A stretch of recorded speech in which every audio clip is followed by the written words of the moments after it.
تو پھر یہ ہوا حضرت بہادر شاہ ظفر کے دور میں جن کا لقب تاریخ میں صاحب عالم آتا ہے، اس بادشاہ کے دور میں ہندوستان کی سرزمین پر جو ہے وہ ایک ماحول بن گیا. لیکن اس وقت ہندوستان کی خوش نصیبی یہ تھی، اب باقین کی طرف لے جا رہا ہوں، خوش نصیبی یہ تھی کہ اس دور میں بیدار مغز علماء موجود تھے. ایک انگریز اپنی یادداشت کی ڈائری میں لکھتا ہے کہ انقلاب 1857 میں بہت کلیدی رول ادا کرنے والے کا نام فضل خیر آبادی. یہ الور میں تھے، الور چھوڑ کر دلی آئے اور دلی آ کر بہادر شاہ ظفر کے قلعے میں پھر وہ رکن بن گئے انقلاب کے. مولانا کہہ رہے تھے انقلاب کو لوگ غدر کہتے ہیں، غدر یعنی دھوکہ فریب. انگریز، دراصل یہ بات انگریز نے کہی ہے، ہم اس کو انقلاب کہتے ہیں، وہ اس کو غدر اور فریب کہتے ہیں. اور اتنا جھوٹ بولو، اتنا جھوٹ بولو، اتنا جھوٹ بولو کہ جھوٹ لوگوں کو سچ لگنے لگے، جھوٹ اتنا بولو کہ لوگ اس کو سچ سمجھنے لگے. تو غدر غدر غدر غدر، اتنا غدر غدر ان غداروں نے کہا کہ لوگ انقلاب کو بھی غدر کہنے لگے. تو فضل خیر آبادی اس محفل کے رکن تھے. اور پھر دلی کی جامع مسجد سے سب سے پہلے فتویٰ دیا گیا جہاد کا، انگریزوں کے خلاف لڑو اور ان تن کے گورے من کے کالے انگریزوں کو ملک سے باہر کرو. اب ظاہر سی بات ہے یہ مسلمانوں ہی کی مسجد تھی، فتویٰ مسلمان ہی دیتے ہیں، علماء ہی دیتے ہیں. اور جمعہ کی نماز کے بعد یہ فتویٰ پڑھ کر کے سنایا گیا. فضل خیر آبادی نے اس دور کے علماء سے دستخطیں لی اور پھر یہ فتویٰ آگے پھیلا تو ایک تحریک بن گئی اور انقلاب کی آواز بلند ہوئی. ایک بات عرض کرنا چاہتا ہوں، توجہ آپ کی ہے. آج کل کچھ لوگ یہ کہتے ہیں کہ آزادی کی جنگ میں مسلمانوں کا کوئی حصہ نہیں. ہم یہ کہتے ہیں کہ 1857 کی جنگ کو ہندوستان والے کیا کہتے ہیں؟ جنگ انقلاب. انقلاب انقلاب انقلاب. ذرا ڈھونڈ لو یہ انقلاب کس لغت کے الفاظ ہیں. جب ہم جنگ میں نہیں تھے تو یہ انقلاب کہنے والا کون تھا؟ اس لیے کہ جب مسلمان نہیں ہوگا تو پھر اس انقلاب کا کوئی. اور بات یہ بھی ہے کہ اردو کو مٹانے کے لیے بہت بات چلتی ہے، لیکن بہرحال کسی بھی زبان میں تقریر کرنے والا ہو وہ انقلاب کو انقلاب ہی کہتا ہے. آج تک اس کا بدل لوگوں کو ڈکشنری میں مل نہ سکا جو انقلاب کی مکمل ترجمانی کر سکے. ایک اور دوسرا یہ کہ انقلاب کو، انقلاب مطلب بدلاؤ، چینج، تبدیلی. انقلاب کو انقلاب اس لیے کہتے ہیں کہ انقلاب قلب منقلب، یہ جو چیزیں ہیں نا یہ ہم مانی ہے. اور انقلاب بدلاؤ، تبدیلی، منقلب بدلنے والا، قلب بدلتے رہنے والا. تو چونکہ انقلاب دل والوں سے آتا ہے، انقلاب اہل دل سے آتا ہے، اہل دماغ سے نہیں آتا. اہل دماغ سوچ پیش کر سکتے ہیں، تھیوری پیش کر سکتے ہیں، انقلاب بدلاؤ نہیں لا سکتے. انقلاب ہمیشہ قلب والے لاتے ہیں اور قلب اسی کے پاس ہوتا ہے جس کے اندر درد ہوتا ہے، درد اسی کے پاس ہوتا ہے جس کے پاس عشق ہوتا ہے، عشق اسی کے پاس ہوتا ہے جس کے پاس کوئی محبوب حسین و جمیل ہوتا ہے. اب کائنات میں ڈھونڈ لو آفاقہ گردیدم بہرے بتا ورزیدم بسیار خوبہ دیدم، لیکن تو چیزیں دیگری. ہے کوئی کسی کے پاس ایسا محبوب جو ہمارے پاس ہے؟ حسن یوسف دم عیسیٰ ید بیضا داری آچ خوبا ہما دارن تو تنہا داری. کسی پاس ایسا محبوب ہے وہ کمال حسن حضور ہے کہ گمان نقص جانے یہی پھول خار سے دور ہے. یہی شمع ہے کہ معذرت کے ساتھ لڑائی جھگڑے کی بات نہیں کر رہا ہوں، اسی لیے انقلاب میں آپ کو علماء روافض نہیں ملیں گے. ڈھونڈ لو نا، یہ تو تھے بھی نہیں، یہ تو تھے بھی نہیں، جو تھے وہ بھی نہیں ملیں گے. اس لیے کہ امام حسین کے نام پہ چندہ اکٹھا کرنا اور ہے، اور حسین پاک کو دل میں رکھنا اسی اہل سنت کا کام ہے. تو ہمارے علماء تھے. یہ لوگ پھر یہ ہوا. اب بات ختم کرنے لگا ہوں. علماء نے تقریریں کی. اب میں کچھ حوالے پڑھنا چاہتا ہوں, حوالے پڑھ کے بات ختم کرتا ہوں. ایک وقت ہے نا, اور حوالے اب ان مورخین کے پڑھوں گا جو مورخ مسلم نہیں ہے, غیر مسلم مورخین ہیں. یہ جو حوالہ پڑھ رہا ہوں یہ انگریزوں کا ایک جاسوس تھا جس کا نام تھا گوری شنکر. اس نے 28 اگست 1857 کی رپورٹ میں لکھا ہے کہ مولوی فضل حق جب سے دلی آیا ہے شہریوں میں اور فوج کو انگریزوں کے خلاف اکسانے میں مصروف ہے. فضل حق کا نام آج کہیں لیا نہیں جاتا. 1857 کے انقلاب کی آواز 47 میں تکمیل کو پہنچی. بنیاد 1857 میں رکھی گئی اور بنیاد کا اعتبار ہے. 1947 کو لوگ یاد کرتے ہیں, لیکن اگر 1857 کی وہ جنگ نہ ہوتی جس کو ہمارے علماء نے گرمایا تھا تو 1947 کا دن کبھی دیکھنا نصیب نہ ہوتا. اور سنو, اگر لوگ ہندوستان کے کچھ لوگ مخبری نہ کرتے تو 1857 ہی کے اندر انگریزوں کے قدم اکھڑ چکے تھے, لیکن ہمارے ساتھ دھوکہ کیا گیا. ہاں 1857 ایک اعتبار سے غدر ہے, لیکن انگریزوں کے ساتھ نہیں بلکہ حریت اور آزادی کے لیے جو لوگ لڑ رہے تھے لوگوں نے ان کے ساتھ غدر کیا ہے. اس اعتبار سے وہ غدر کہہ سکتے ہیں. اور ہو سکتا ہے غدر کہ ہمارے علماء کے ساتھ, ہمارے بادشاہوں کے ساتھ, ہمارے راجے مہاراجاؤں کے ساتھ غدر کیا گیا ہے.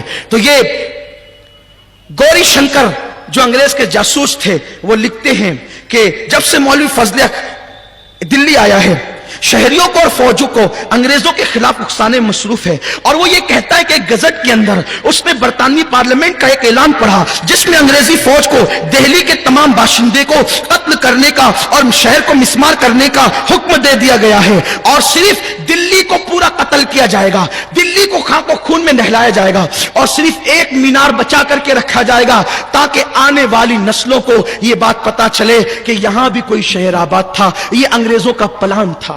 انگریزوں کا پہلا پلان یہ تھا دلی کو ختم کرو, ایک مینار بچے گا, صرف ایک مینار, تاکہ آنے والی نسلوں کو پتا چلے کہ یہاں کوئی شہر تھا. دوسرا پلان یہ تھا کہ جتنے مسلمان ہیں انہیں عیسائی بنایا جائے, یہاں کے باشندوں کو عیسائی بنایا جائے, مسجدوں کو گرجوں میں تبدیل کیا جائے, اور پھر تعلیم ایسی پڑھاؤ کہ یہ رہے تو ہندوستان, کہلائے تو ہندوستانی لیکن یہ انگریز ہو جائے. دماغ کو برین واش کرنے کی کوشش کی گئی اور انگریزی تہذیب تمہارے اندر کوٹ کوٹ کے بھری گئی. آج ہم یہ دن کبھی نہیں دیکھتے ہندوستان میں ہندو عورت ہو یا مسلمان, توجہ کریں, انگریز کی آمد سے پہلے ہندو عورت ہو یا مسلمان دونوں پردے کی پابند تھی. آج بھی دیہاتوں میں ہندو ہو یا مسلمان مرد کو دیکھتی ہے تو گھونگھٹ یہاں تک لیتی ہے, لیکن آج بیٹیاں مسلمان کیوں یا ہندو کی بے پردہ کیوں گھوم رہی ہے؟ یہ انگریزی تہذیب کا نتیجہ. ہم نے انگریزوں کو تو باہر کر دیا, انگریزی تہذیب کو باہر کب کریں گے؟ انگریزوں کی غلامی سے تو بظاہر ہم آزاد ہو گئے, انگریزوں کی فکری غلامی سے کب آزاد ہوگے؟ فکری غلامی کو بھی دور کرو, فکری غلامی سے بھی باہر نکلو. تو یہ فضل خیر آبادی کے بارے میں لکھا ہے کہ یہ ورگلاتا ہے, اکساتا ہے. اور اللہ فضل خیر آبادی کی تقریر, امام المنطق تھے فضل حق, امام المنطق تھے, فاروق اعظم کی اولاد میں سے تھے. تو اس کے بعد پھر ایک دوسرا مورخ لکھتا ہے اور بہت جانا پہچانا, حالانکہ بظاہر مورخ کے حوالے سے ان کا تعارف نہیں ہے لیکن انہوں نے اپنی یادداشتوں میں لکھا ہے. حضرت بہادر شاہ ظفر کے متعلق اور جنرل بخت خاں کے متعلق لکھنے والی ذات کس کی ہے؟ جواہر لال نہرو کی. جواہر لال نہرو کو جانتے ہیں, جسے آپ چاچا نہرو کہتے ہیں. وہ لکھتے ہیں کہ اگر دلی کی ساری جنگ کا تاج بہادر شاہ ظفر کے سر پہ تھا. جواہر لال نہرو لکھ رہے ہیں انقلاب کی لڑائی میں کس کا حصہ ہے؟ ابھی کوئی مسلم مورخ کا حوالہ نہیں پڑھا جا رہا ہے. جواہر لال نہرو کہہ رہے ہیں, چچا نہرو, کہ دلی کے اندر